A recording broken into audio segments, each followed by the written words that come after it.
Hi, I'm Delaney. And I'm Andrew. This is Play Outside and See.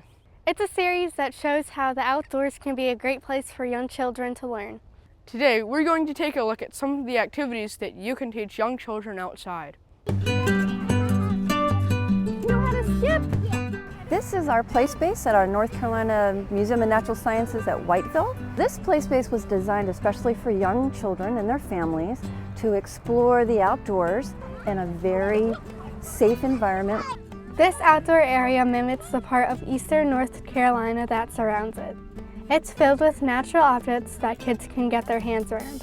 Just have that wonderful outdoor natural experience in a place that's appropriate for early childhood learning, especially math and science concepts. There's an area to dig for fossils, a mud kitchen to measure and blend different natural materials, a place to turn natural objects into art, and even a place where objects like pine cones become bowling pins. The ultimate goal is to create a diverse, rich, engaging, compelling space for children and their teachers. Designers of outdoor learning areas like this one call objects like pine cones loose parts. We know that if there's lots of loose parts, children are going to get more engaged in dramatic play, there's going to be more social interaction going on, there's more possibilities each day for doing different kinds of things. I want you guys to meet the pine cone that this tree is going to grow. So if you guys come over here, come on over here. Today, Jan Weems of the North Carolina Museum of Natural Sciences is using the museum's outdoor learning area in Whiteville to teach young children to measure with pine cones. We want to see how many pine cones tall we are.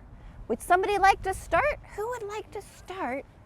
Our pine cone measuring is just a lovely activity that kids can do outside with free materials, with their classmates, with their teachers, and any outdoor learning environment.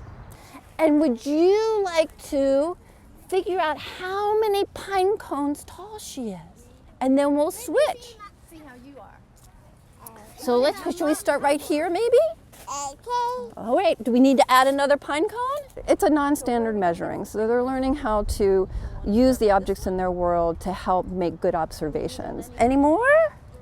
1, 2, 3, 4, 5. Do we need another one? They are learning about the parts of the environment. They are learning about what nature is offering. They are learning very, very deep concepts of math and, of course, science. How many pine cones tall is she? Would I do more? 6. She's 6 pine cones tall. Anytime children get outside, they're learning so many different things from a cognitive perspective.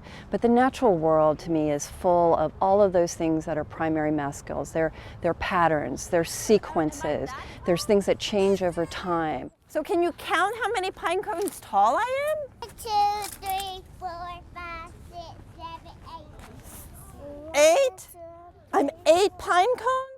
They can count, they can observe, they can measure, they can touch, they can smell, they can do all those things using their senses just to make sense out of what they see and what they feel. Showing what a great place the outdoors can be to learn early science concepts.